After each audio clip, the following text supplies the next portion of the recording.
ইমানটা যদি দামি ইমান হয়, মৃত্যুর আগে আল্লাহ পাক তার জীবনে তওবা দান করেন। মৃত্যুর আগে যদি কোটি কোটি গুনার মালিকও হয়, আল্লাহ পাক মৃত্যুর আগে তাকে পবিত্র বানায় কবরে নেয়। মুসলমান ভাইরা রে, আমার কথাগুলো দিল দিয়া বুঝবেন। আমার আল্লাহ রাব্বুল আলামিন কুরআনুল কারীম এই পৃথিবীর জমিনের মধ্যে লালন করলেন। কুরআনুল কারীম এই পৃথিবীর জমিনের মধ্যে আল্লাহ পাক রব্বুল আলামিন নাজিল করলেন কেন? আল্লাহ পাক রব্বুল আলামিন নিজেই পৃথিবীর মানুষকে ডাক দিয়া বলেন, আমি আল্লাহ চাই আমার সমস্ত বান্দারা যেন আমার জান্নাতের মধ্যে ঢুকে যায়। এই জান্নাতের মধ্যে ঢোকার জন্য, আল্লাহ পাকের দরবারে দামি হওয়ার জন্য, জমিনের মধ্যে আল্লাহ পাক শয়তানের ধোঁকা দেওয়ার পরেও নবীদেরকে পাঠাইছেন ঈমানের রাস্তা চেনার জন্য। আল্লাহ পাক রব্বুল আলামিন ডাক দিয়া বলেন, বান্দা, হায়াত নামক দৌলত আমি আল্লাহ তোমাকে দিলাম।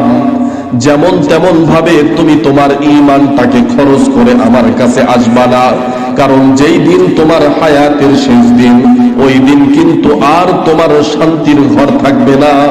ওই দিন অবশ্যই আমি রবের সামনে দাঁড়ায়া তোমার আখিরাতের সৌন্দর্যতা বাড়ানোর জন্য আল্লাহর সামনে তোমার বিচার করা হবে।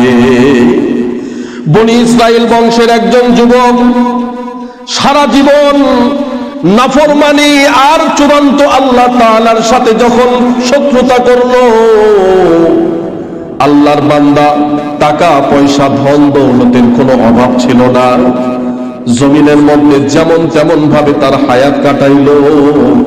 এক পর্যায়ে এলাকার মানুষগুলো চিন্তা করলো, এই যুবকটা যদি আমাদের গ্রামের মধ্যে থাকে তাহলে তার কারণে এলাকার পরিবেশগুলো নষ্ট হয়ে যাইতেছে।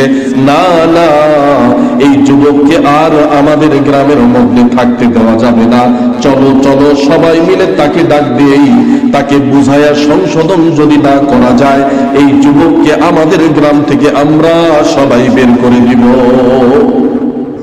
এক পর্যায়ে সবাই মিলে যখন যুবকটাকে কাছে ডাকলো, সামনে বসায়া বারবার করে অনুনয় বিনয় করে ভালো হওয়ার জন্য নসিহত শুরু করলো। আল্লাহর বান্দা কিছু সময় বোঝার পরে কয়েকদিন ভালো থাকলো, এরপরে আবার আস্তে আস্তে সেই আগের অবস্থানে যখন চলে গেল, মানুষগুলো তাকে গ্রামের মধ্যে থেকে বের করে দিল।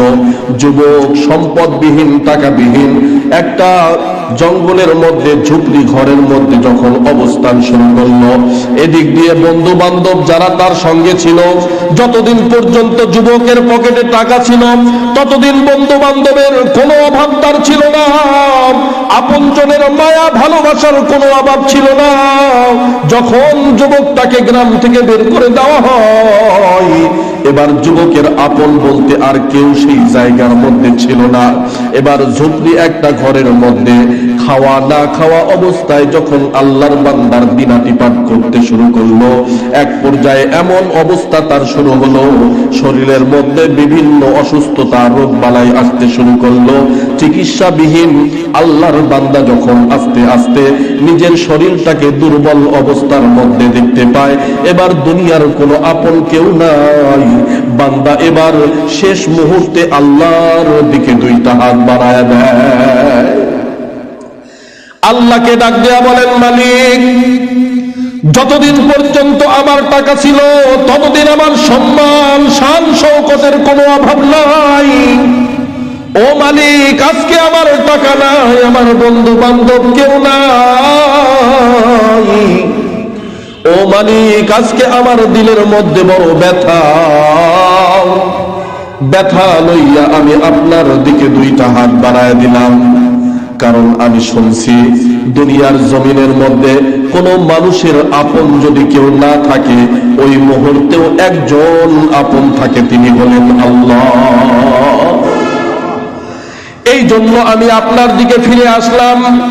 ও মালিক, জিন্দেগির হায়াতে যত অপরাধ করেছি গো আল্লাহ, সমস্ত অপরাধগুলো মাপ চাওয়ার জন্য আপনার দরবারে ভিখারি দুই কানা হাত বাড়ায় দিলাম।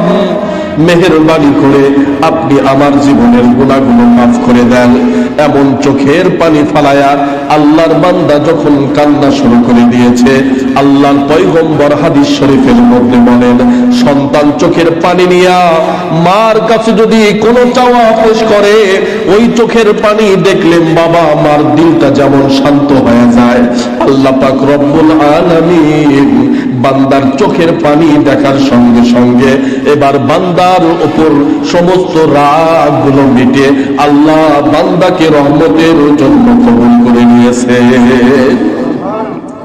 আল্লাহ পাক রব্বুল আলামিন ওই জামানার পয়গম্বর মূসাকে ডাক দিয়ে বলেন, হে মূসা, যাও, জঙ্গলের মধ্যে একটা ঝুপড়ি ঘর আছে, ওই ঝুপড়ি ঘরের মধ্যে আমার একজন আশিক বান্দা কবর দেওয়ার জন্য রেডি, যাও যাও ওই বান্দার কাছে চলে যাও। এবার মূসা পয়গম্বর ওই বান্দার কাছে এসে বান্দাকে উঠায়া লোকালয়ে মানুষদের গ্রামের মধ্যে যখন আনলো, মানুষদের মধ্যে এলান করে দিল, সবাই আসো, একজন মুসলমানের মৃত্যু হয়েছে, চলো চলো আমরা এই বান্দাকে কাফন পরাই, সুন্দর করে দাফন করে তাকে কবর দেই। এলাকার লোকজন যখন এসে ওই যুবকের চেহারার দিকে তাকায় দেখছে, এবার মূসা পয়গম্বরকে ডাক দিয়া বলেন, ও পয়গম্বর মূসা, এই যুবকটা তো এই পৃথিবীর মধ্যে সবচাইতে বড় নিকৃষ্ট যুবক, যার আমল দেখে আমরা তাকে গ্রাম থেকে বের করে দিয়েছি, এমন বান্দার জানাজা পড়তে আমরা রাজি না। ডাক দিয়া বলতেছে, এরকম খারাপ যুবকের জানাজা আমরা পড়তে রাজি নাই। এ মুসলমান ভাই, কোন পতিতা যখন আমার আপনার সমাজে মারা যায়, আমরা তার জানাজা পড়তে চাই না। কথা বলেন, কথা বলেন, আমরা তার জানাজা পড়তে চাই না। কোন সুদখোর যখন মারা যায়, ঘুষখোর যখন মারা যায়, আমরা তার জানাজা পড়তে চাই না। অথচ ওই সুদখোর, ওই ঘুষখোর, ওই পতিতা মৃত্যুর আগে আল্লাহ পাকের দরবারে যদি কবুল হয়ে তওবা করে মারা যায়, আপনি বলবেন সুদখোর, কিন্তু ওই সুদখোর তওবাকারীকে আল্লাহর জান্নাত পাওয়ার জন্য রেডি হয়ে আছে। আপনার দিলে সেই খবর নাই, আপনার দিলের মধ্যে তো সেই খবর নাই, কিন্তু একটা সুদখোর বেনামাজি জাহান্নামের পথের প্রতীক, তাকেও পাওয়ার জন্য আল্লাহর জান্নাত রেডি হয়ে থাকে, যদি বান্দা তার মৃত্যুর আগে তওবা করতে পারে। মূসা পয়গম্বরকে ডাক দিয়া বলতেছেন, পয়গম্বর মূসা, এমন যুবকের জানাজা আমরা পড়তে রাজি নই। সবাই মিলে যখন একযোগে মূসা পয়গম্বরকে বলেন, না আমরা এর জানাজা পড়ব না, এবার মূসা পয়গম্বর আল্লাহকে ডাক দিয়া বলেন, আল্লাহ, যার জানাজার নামাজ আপনি পড়তে বললেন, এলাকার কোন মানুষ তার জানাজা পড়তে চায় না, কি করব? আল্লাহ পাক ডাক দিয়া বলেন, এ মূসা, সমস্ত মানুষদের কানের মধ্যে খবর দাও, এই যুবকের জানাজার কাতারে যারা দাঁড়াইবে, আমি আল্লাহ বিনা হিসাবে তাদের সবাইকে আমার জান্নাতের মালিক বানায় দেব। একজন জাহান্নামের কীটকে মুসলমানের জন্য জান্নাতের ওসিলা বানায় কে? আল্লাহ। কখন সম্ভব এটা? ওই যে ঝুপড়ি ঘরের মধ্যে থেকে সে মারা যাইতো, কিন্তু কিভাবে সে আল্লাহর দিকে ফিরলো? কারণ বান্দা গুনার সাগরের মধ্যে থাকলেও তার ভেতরে কি আছে? ঈমান আছে। তার ভেতরে কি আছে? ঈমান আছে। এ কারণে আল্লাহ ডাক দিয়া বলেন, ইল্লাল্লাযীনা আমানু, তোমাদের মধ্যে ক্ষতির অবস্থার মধ্যে থেকেও ফিরে বেঁচে আছেন ওই বান্দা যার ভিতরে ঈমান আছে। সুবহানাল্লাহ বলেন।